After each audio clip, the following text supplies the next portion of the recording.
like that. Here you are, Venu. How's it Hey, going? hey, good. How are you, AM? How are you, Anna? Yeah, great.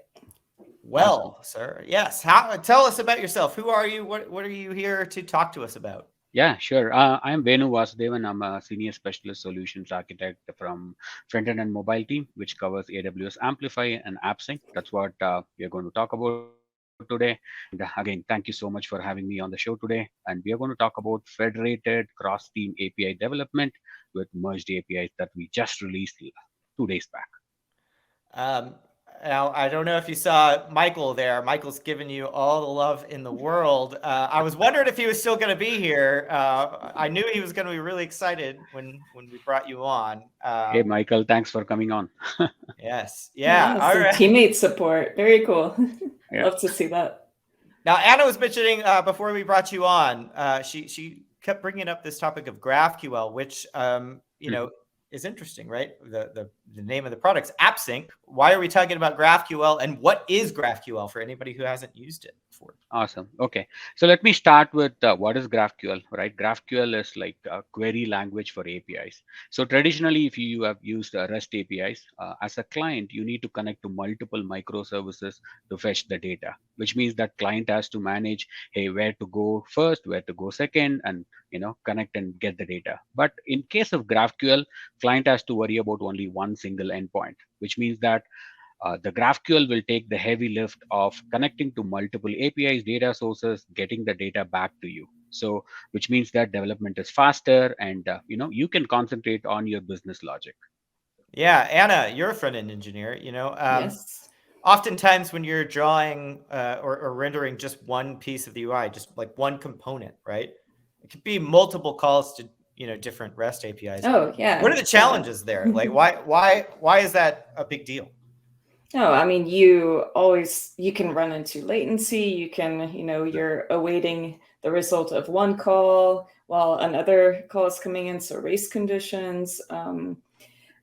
You could hit a security bug and lose access to the API with the 500, which is always fun. Yeah.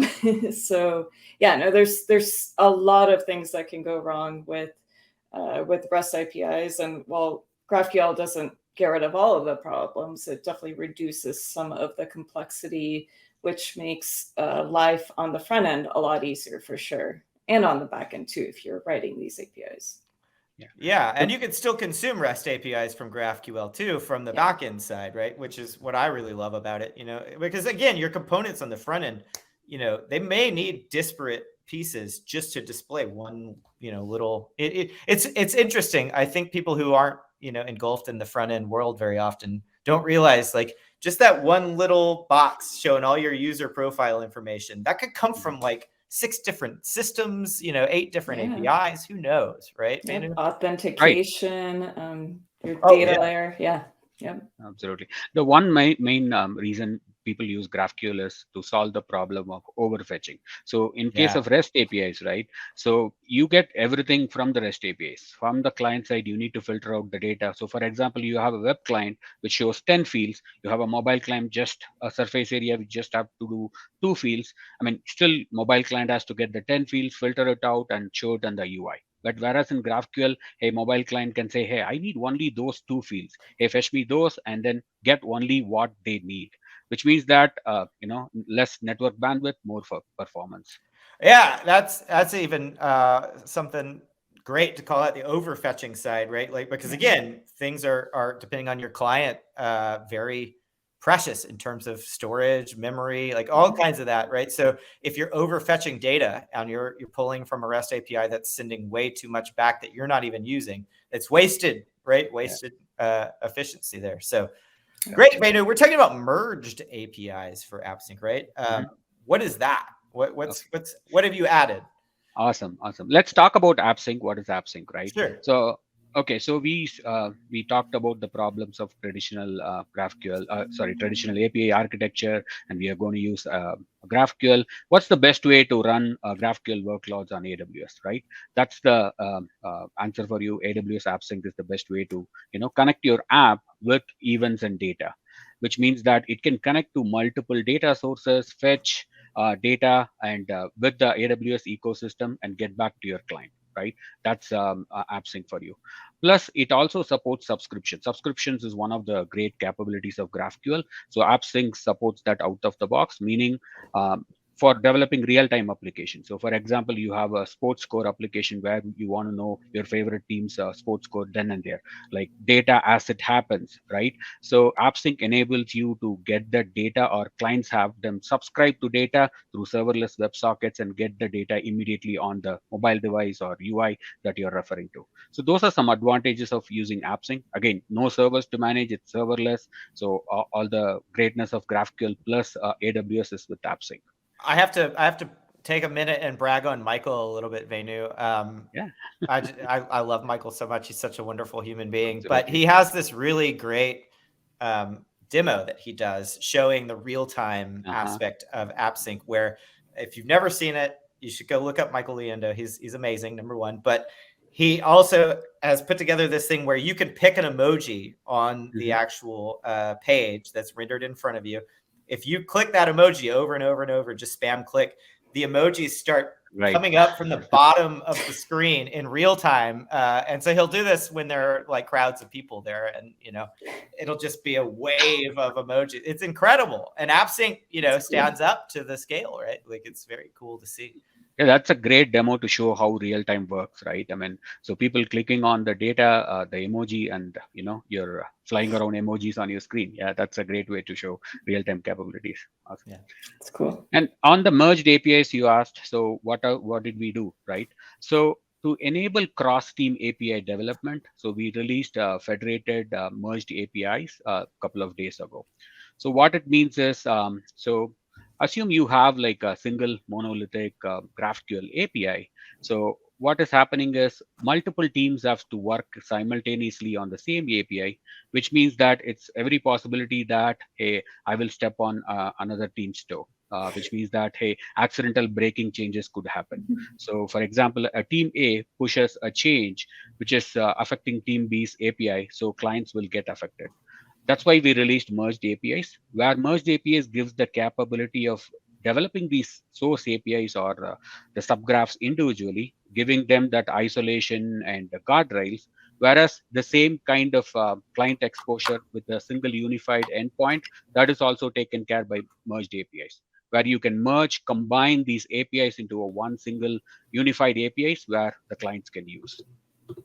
Yeah, you'll never believe this, but right before we went live, Anna was telling me about how merge conflicts are just her favorite thing in the world to deal with as a developer. I love it. Yes, I couldn't believe it. Yeah, if you're working on one giant API with, you know, multiple teammates, and some of your work may overlap, and then you go to push your CR or PR and merge conflicts. Definitely a favorite part of the day. Different strokes for different folks, I guess. I really don't like merge conflicts personally, and it's strange that you love them so much. To step on the merge conflicts, right? So again, merge conflicts can definitely happen, right? In any development use case. So we control it based on certain things. So for example, merged APIs got this feature called directives, where you can say, hey, for example, one team has an API called books. The second team also got the API called books. Hey, if we are merging these two together, there will be definitely merge conflicts.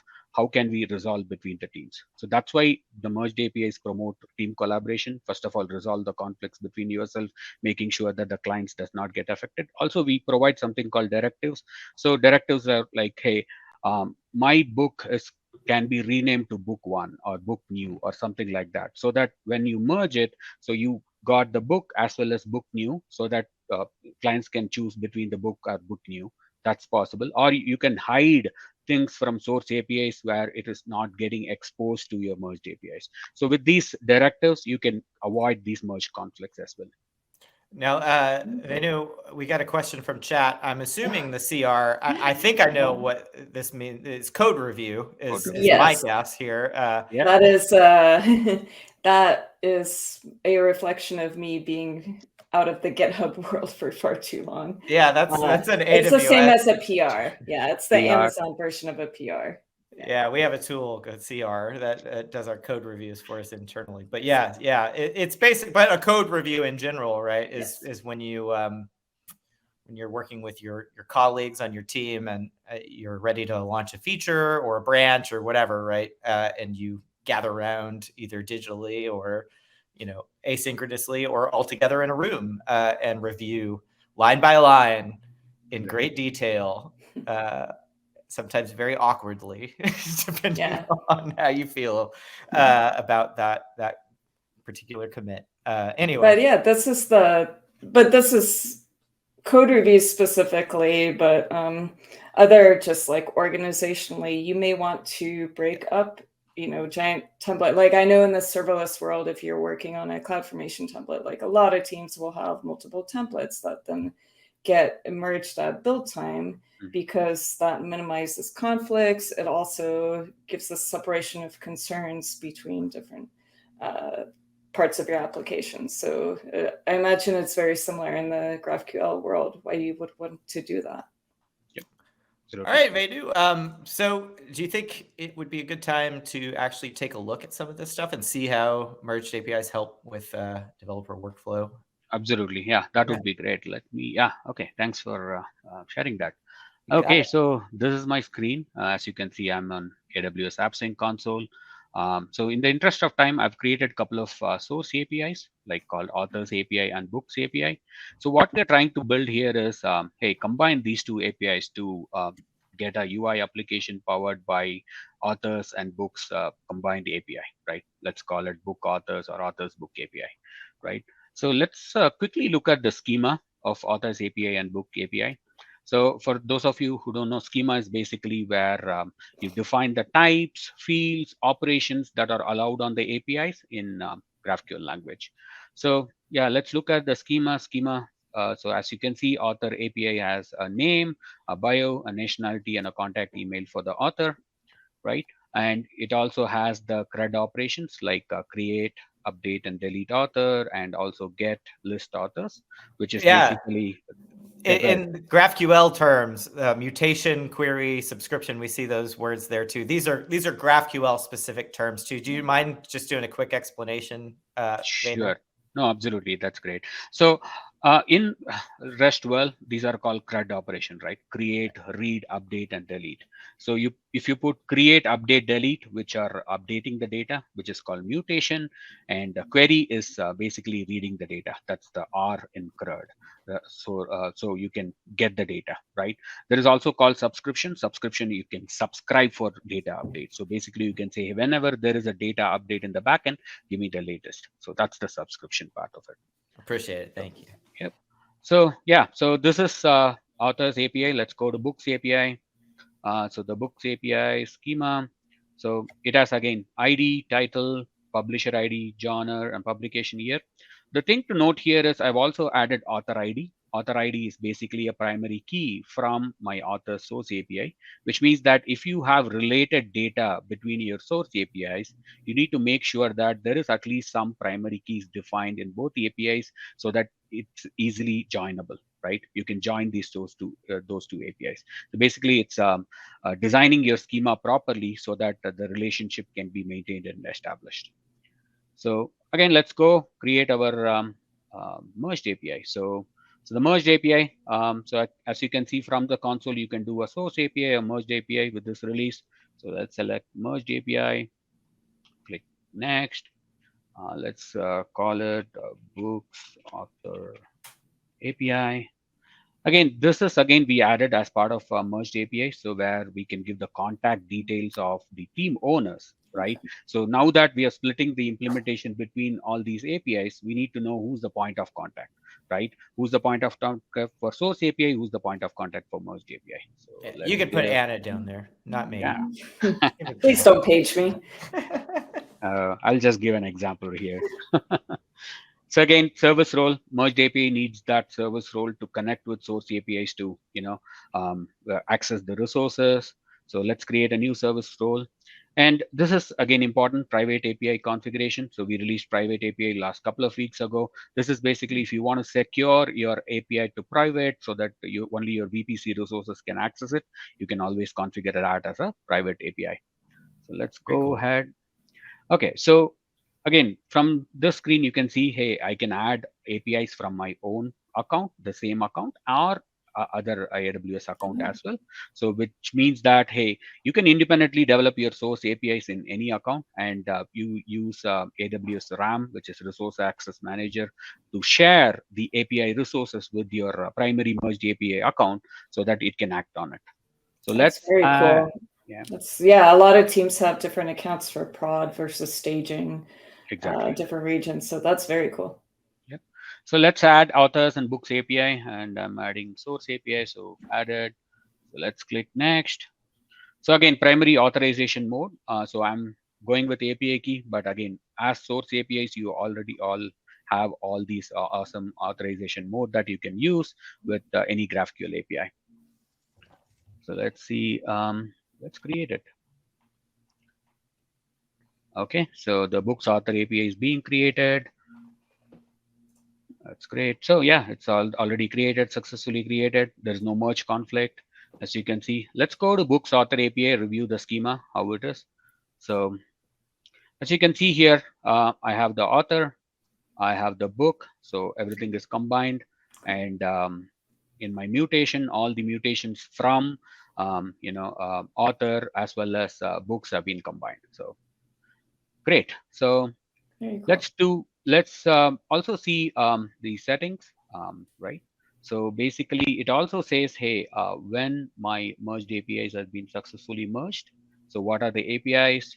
So in a single shot, you can see what are all the APIs that is part of my merged APIs when it was successfully merged. If there is a merge conflict, what to do with that. So awesome. So let's do something else. So what if we need to combine data from books API and authors API? How do we go about doing it, right? Let me quickly show you that. So assume you have a book, so you're requesting for a list of books, and as well as you want author information as part of that call, right? So let's go to my author API. Let's add I'm going to add a type called book. In the interest of time, let me copy paste what I have. Okay, so I'm adding a type called book. So this is basically required for if I'm requesting a book, what it does is, which has an author ID, based on this author ID, I'm going to fetch my author information. So basically combining these two data, right? So I'm going to save the schema. Okay, so let me add a function with that author ID. How do I get an author information? Let me add a function here. Let's select authors table as a data source. So get author info. Let's see this function. All I'm doing is passing an author ID from my context, which is my book type, to get the author information, right? So basically getting the item from the DynamoDB table. Again, this DynamoDB table, currently it's a data source for my two APIs. You can have other data sources as well with any other GraphQL API. So let's create it. Okay, I've created the function now. Let's attach this function to my resolver. So basically, I'm selecting book.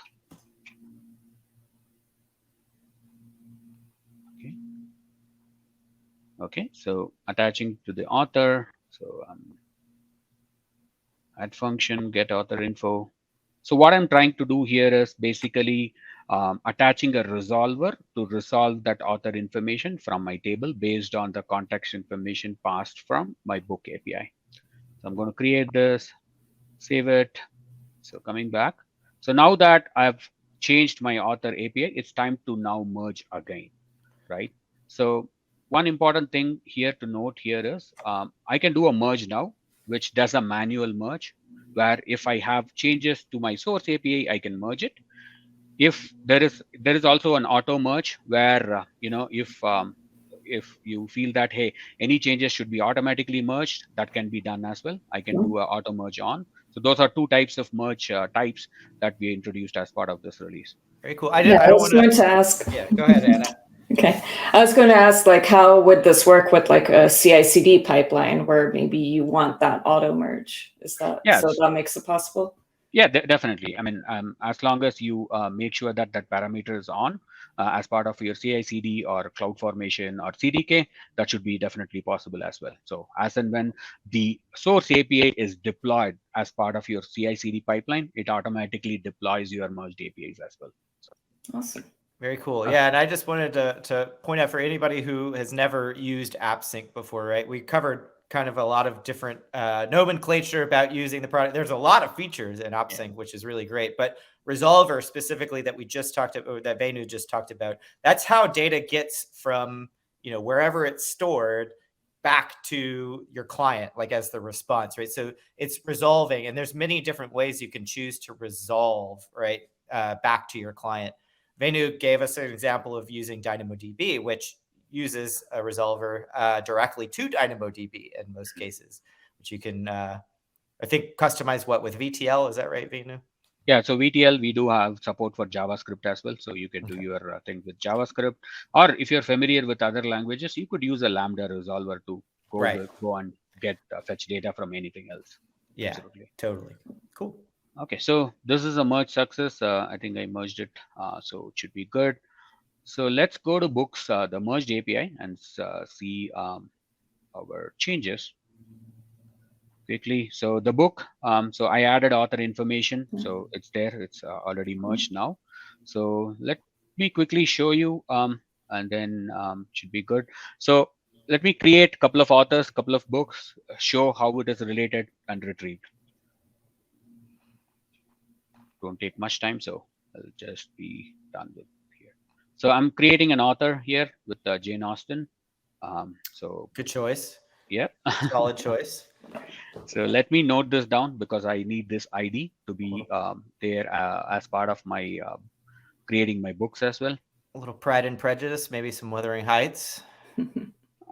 Yeah, similar to that, but so yep. So again, J.K. Rowling. So that's another favorite author. So let me note this down. Awesome. So okay, now it's time to create some books. So give me just okay. And which Harry Potter is your favorite? I just realized I named Wuthering Heights too, which is Emily Bronte. How embarrassing for me. I don't know. I'm not the biggest Harry Potter fan. I'm being honest. Sorry. What's yours, Anna? I think the third book. I read it in a pivotal time in college, so okay, it's good times. Okay. So yeah, basically I created 3 books. So Emma from Jane Austen, Sense and Sensibility, and Harry Potter. Right. So okay, so now that we created these types or these things, let's do a query. So basically, with the individual source APIs, you can do only authors or books. So now with the merged API, again, establishing this relationship, what I'm trying to do is listing the books as well as related author information. So, okay, so there you go. So I'm getting the books as well as the author information in a single call, which means that client need not worry about calling multiple APIs. So just single endpoint, but I'm developing these APIs independently, which gives my developer team like that independence and where my domain experts can manage the source APIs independent of merged APIs. Very nice. Yeah. I'll say I would be a bit remiss if I didn't, from the pop authors like a JK, I got to pick Stephen King. Stephen King's my boy. Solid choice. I got to go The Shining, of course, as well as my fave book. But good choices, Venu. What about you? Deep cut, the Langoliers. Oh wow, with the airplane and the like disappearing. Time travel. Yeah, that was that was an interesting one. Another time travel Stephen King is the the JFK book. I can never remember it's the date that he was assassinated. 11/20 or 20. Yeah, 11 something 63. 11. Should know. Anyway, I digress. 11/22/63. I got it right. Okay. Well, Venu, this is really cool. Anything else? And we've got a wrap here in just a minute. But anything else that you want to share with us? Anywhere that our audience should go to experience this or learn more? Absolutely. So the same example that I showed is part of our launch blog. So feel free to click on the launch blog and try out the examples. I'm really excited for this release because this unleashes the possibility of making great applications with AppSync and APIs. So where source teams can develop them separately, where clients can get a single unified endpoint. Plus, they get all the benefits of subscriptions, everything out of the box, which means that they get all the advantages of AWS ecosystem. So I'm really excited for that. So please try out. As always, I mean, welcome feedback. So absolutely. Awesome. Thank you so much. Yeah, thank you for joining us, Venu. Thank you, Venu. Really appreciate learning more about AppSync and the merged APIs new feature. Awesome. This was really great.